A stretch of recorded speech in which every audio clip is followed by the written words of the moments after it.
이건 저기 피청구인 쪽에도 나중에 여쭤볼 거니까 좀 잘 들으시기 바랍니다. 그 국회가 이제 그 실질적인 원고가 돼가지고 행정소송한 적이 있죠. 네네. 그래서 대표적으로는 그 서울특별시 영등포 구청장 상대로 해가지고 네네. 도로 사용 변상금 부과처분 취소 소송했죠. 네네. 이제 그 사건에서 형식적인 원고는 대한민국이고, 네네. 그렇습니다. 그렇지만 이제 구체적인 국가기관으로는 국회가 이제 그 권한을 침해됐다 해가지고 취소송을 제기했잖아요. 네, 그렇습니다. 그 사건에서 국회 의결이 있었습니까? 의결이 없었습니다. 그 피정부인 대리인께 여쭤보는데요. 네. 그 경우 이제 그거 말고도 더 있거든요. 이제 네.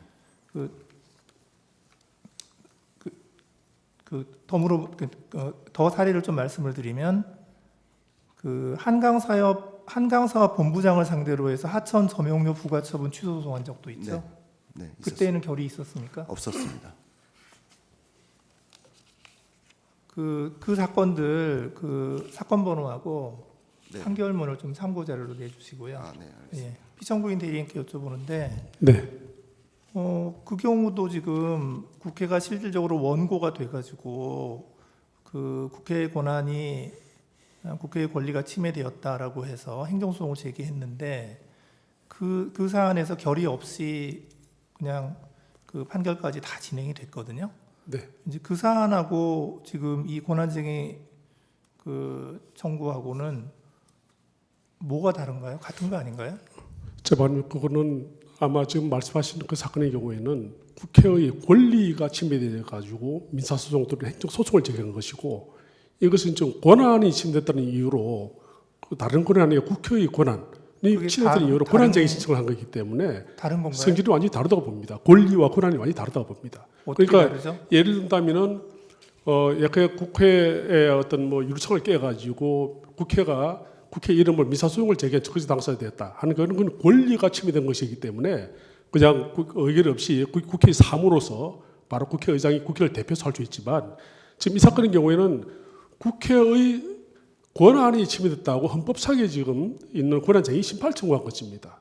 그래서 이 국회의 권한이라는 것은 국회의 의원들이 다수로 의결된 국회 본회의에서 의결되지 않으면 다르다. 그래서 아까 말씀드린 것처럼 이 국회의 어떤 민사상의 권리 또는 행정법상의 권리하고 이 사건 헌법상의 권한이 침해된 거하고는 완전히 성격이 다른 것이다. 그래서 모든 적극적 다수의 경우에 당연히 국회가 본회의에 의결을 거친다고 저는 주장하지 않습니다. 지금 재판관님 말씀하신 것처럼 그런 행정소송의 당사자라든지 또 민사소송의 적극적 당사자에 대해 가지고 하는 경우에는 그건 국회의 그냥 사무이기 때문에 국회의장이 국회를 대표해서 청구를 할 수 있습니다만 이것은 그러한 권리 침해가 아니라 국회의 권한, 그러니까 국회라는 것은 국회의원 전원이 합의체로 구성된 합의제 기관인데 그 권한이 침해됐다는 것이기 때문에 국회의장이 국회의원들의 의사를 묻지 않고 국회의 권한을 국회를 대표해서 청구할 수 있다는 생각하지 않습니다. 그래서 본질적으로 말씀드리면 권리와 권한의 차이라고 좀 말씀드릴 수 있습니다. 한 가지만 더 말씀드리면 지금 예를 드신 그 두 판례의 당사자 표시가 국회로 되어 있는지 국가로 되어 있죠. 그러니까 국가로 된 경우하고 국가기관으로 해서 국회하고는 그 차이가 있지 않느냐. 그것은 구별해서 판단해야 되지 않느냐 이런 생각입니다. 아니 실질적 당사자가 국회라 하더라도 그 사건의 당사자 표시가 국가라든지 뭐 다른 걸로 표시되어 있는 경우에 이 권한쟁의에서 국회 명의로 국회의장이 청구하는 거하고는 차이가 있지 않을까? 아니요, 뭐 하여튼 그렇게 주장을 하시니까 그게 이제 국회의 권리 결국 보니까 이제 재산권이더라고요. 이게 도로 사용 변상금 부과처분 취소, 하천 점용료 부과처분 취소. 그러니까 국회의 재산권이 침해됐다는 건데 그 국회의 재산권이 침해됐다는 거하고 국회의 헌법재판소 구성권이 침해됐다는 거하고 똑같은 원고의 입장에서 하는 거라서 하여튼 그 주장의 취지는 알겠습니다. 네, 좀 혹시 필요하시면 서면으로 좀 네, 민사상과 전해주시고요. 행정법상의 최창원 변호사님 권리와 뭐 하실 말씀 있나 보다. 권한이 다르다는 것입니다. 마이크 좀 드리시죠.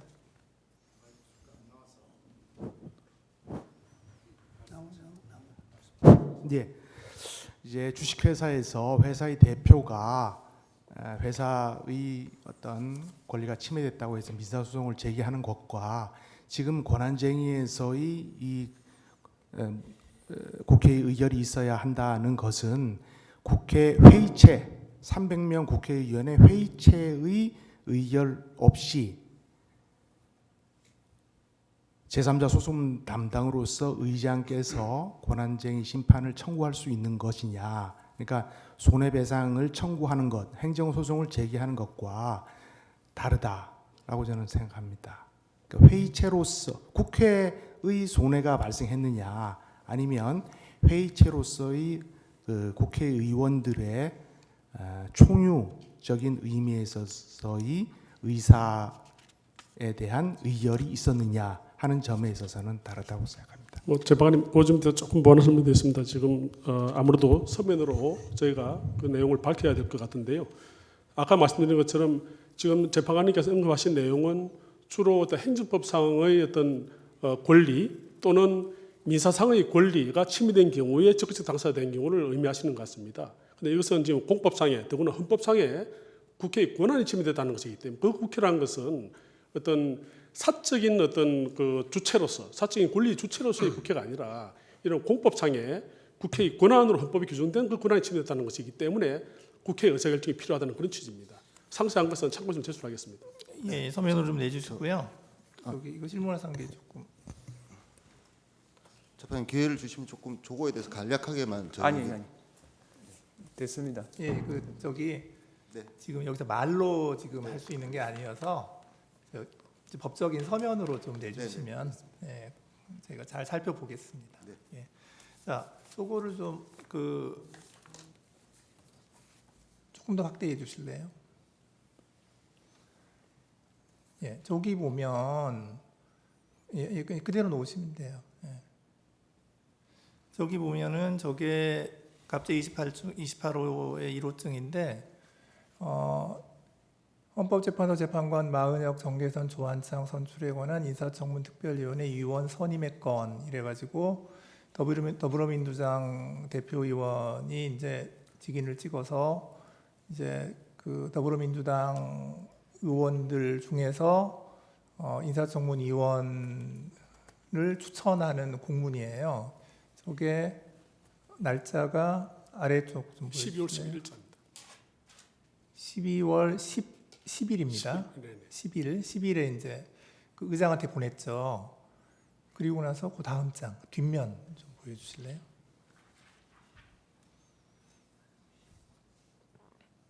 예, 이번에는 이제 위부터 좀 보여주세요. 국민의힘에서 보낸 대외 공문인데요. 거기에서도 역시 마은혁, 정계선, 조한창 이래서 인사청문 위원을 그 위원장도 추천했고 간사도 추천했고 위원도 추천을 했는데 요구한 날짜가 12월 11일 그 다음 날이네요. 그래서 저기 보면 세 사람을 다 같이 국민의힘에서 기재를 하고 위원 선출의 공문까지 보냈는데 저거를 보면 그 당시에 그 국민의힘도 그 합의를 한 거 아닌가 하는 생각이 좀 들어요. 저 이제 오늘 제출한 서류여서 그래서 제가 좀 말씀을 드리는데 저거를 보면 세 사람 이름이 다 있는데 합의가 돼 있는 것처럼 보여서 네, 답변 드릴게요. 예, 뭐 의견이 있으면 좀 네, 말씀하시죠. 저희가 뭐 거기에 대해서는 준비 서면이라기보다는 2월 6일자 제출한 추경호 전 국민의힘 원내대표의 진술서, 그 다음에 권성동 원내대표의 진술서에 저 경우에 관해서 상세하게 진술되어 있습니다. 그래서 그 내용을 좀 참고해 주길 바라고요. 아마 다만 저 부분은 저희들 기존에 했던 답변서 내용과 거의 일치합니다. 그래서 12월 7일에 추경호 전 원내대표가 사의를 표명하고 그 이후에 권성동 원내대표가 12월 12일에 선출이 됐는데 그 사이에 원내 행정국에서 행정적으로 이루어진 것 같고 그것이 물론 뭐 행정 직원이 마음대로 했다고 생각하지 않습니다만 그 경위에 관해 가지고 2월 6일에 제출한 그 추경호 전 원내대표, 고신동 원내대표의 정의 진술서의 내용을 상세하게 재판부에서 살펴주시길 바랍니다. 예, 잠깐만요. 제가 한 가지 더 있는데 이 서류가 지금 여기 있구나.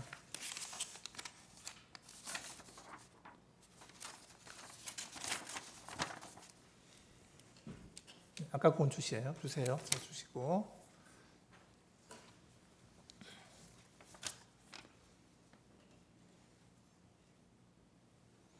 저게 이제 갑제 6-1호증인데 6호증의 1인데 저기 보면 민주당에서 저게 12월 6일자이죠. 12월 9일자로 지금 마은혁, 정계선 두 분을 이제 추천한다는 공문을 지금 국회의장에게 보냈고요. 그 다음으로 6호증의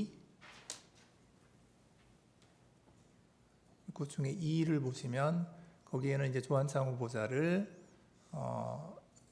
국민의힘에서 추천한다라고 해서 그것도 역시 12월 9일자인데 그것을 국민의힘에서 제출하게 되는 경위에 대해서 좀 추가로 말씀을 좀 해주시고요. 그 다음에 이게 지금 행정 절차에 따른 대외 공문, 위에 보면 대외 공문이라고 되어 있거든요. 네, 대외 공문인데 저런 문서가 합의가 없는 상태에서 그게 제출될 수 있는 것인지, 그러니까 저걸 제출한 구체적인 이유가 어떤 것인지 하는 거에 대해서 저희가 좀 궁금해서요. 네, 또 마찬가지 답변도 되겠습니까? 네네. 마찬가지로 그 부분에 대해서 상세한 것은 2월 6일에 제출한 추경호 전 원내대표, 고신동 대표의 정진수서에 보게 되면 저 경우가 상세하게 진술되어 있습니다. 간략하게만 요약만 말씀을 드린다면은 12월 7일까지 있었던 상황이 추경호 전 원내대표와 더불어민주당 박신다 원내대표 사이에 처음에 헌법재판관 1인 할 것이냐, 1대1로 할 것이냐, 또는 1대1 그리고 합의를 할 것이냐가 논의를 하다가 1대1 하면은 문제가 없는데 나머지 한 분에 대해서는 9분이 다 이제 헌재가 완전 처리되기 때문에 헌법재판소장을 어느 분으로 할 것이냐에 관해 가지고 논의를 하시던 것 같습니다. 그래서 전현직 재판관님 중에 이렇게 논의가 됐던 것 같고 그 과정에서 12월 7일 날 아까 말씀드린 대통령에 대한 탄핵 소추가 한번 무산된 이후에 추경호 원내대표가 사임을 하시고 그 이후에 12월 12일에 고신동 원내대표가 새로 선출됐는데 지금 말씀드린 12월 9일자와 12월 10일자 공문은 그 사이에 공백해 있었던 상황 같습니다. 그래서 이 새로 추경호 고신동 원내대표가 취임하신 이후에 국회의장을 방문하고 박찬대 더불어민주당 원내대표와 만나가지고 종전 원내대표와의 양당 합의를 확인하는 과정에서 야당에서 그러한 헌재 소송에 관한 논의는 없다, 그런 합의를 한 적이 없다고 부인하고 나옴으로써 국민의힘에서는 인사청문회에 동의할 수 없다. 그리고 인사청문회 개최에도 동의를 못하기 때문에 들어가지도 못하고 또 본회의도 아마 표결에 참여하지 않은 것 같습니다. 그래서 그 상세한 경위에 관해 가지고는 그 진술서를 좀 재판님께서 좀 상세하게 참조해 주시길 바랍니다. 지금 여쭤보는 네. 그 핵심은 뭐냐면 네. 그러니까 지금 합의가 다 완전히 안 됐다는 것인데 왜 공문을 보냈느냐 이거죠. 저게 아까 제가 말씀드렸지만 그 내용 자세히 보게 되면 그 원내대표의 공백기 사이에 그와 같은 적어도 한 분과 한 분은 이견이 없었던 것 같고 나머지 한 분은 적어도 헌법재판소장의 임명 동의에 관한 야당의 협조, 야당의 그 동의를 야당에서 합의를 했었는데 그 부분에 대해 가지고 그렇게 됐으니까 이제 1대2로 이렇게 된 상황에서 공문을 보냈는데 야당에서 그 부분을 완전히 부인을 하고 나온 상황이고 또 실제로 12월 14일 날 대통령에 대한 탄핵소추가 의결됨으로써 대통령이 직무 정지가 된 상황입니다. 그래서 권한대행이 헌법재판소장을 임명할 수 있느냐에 대한 논란이 된 것 같습니다. 그래서 적어도 그 전 원내대표와 추경호 전 원내대표와 그 박진대 더불어민주당 대표 사이의 그 논의 과정도 사실상 이행하기 어려울 뿐더러 더불어민주당 원내대표께서 그 부분에 대해서 부인하고 나와가지고 국민의힘에서는 그러면 이것은 한 부분에 대해서는 적어도 합의가 안 된 것이다 이렇게 된 것 같습니다. 그래서 그러니까 합의가 안 됐으면 공문을 안 보냈었어야 되죠. 그것은 아마 실무적으로 아까 말씀드린 그 원내대표의 공백기 사이에 그 적어도 야당에서 그걸 또 동의를 해주는 전제로 보냈는데 지금 야당에서 그것을 부인하고 나와가지고 저희는 그 부분은 합의가 안 된 것이다 또는 합의가 무효화된 것이다 또는 야당이 그 조건을 위반한 것이다 이렇게 지금 주장하고 있는 것 같습니다. 네, 알겠습니다. 네, 이상입니다. 예, 이상으로 이 사건 변론을 종결하겠습니다. 당연한 이야기지만 선고 시기는 재판부 평의에서 정해지고 정해지면 당사자에게 통지하겠습니다. 이상입니다.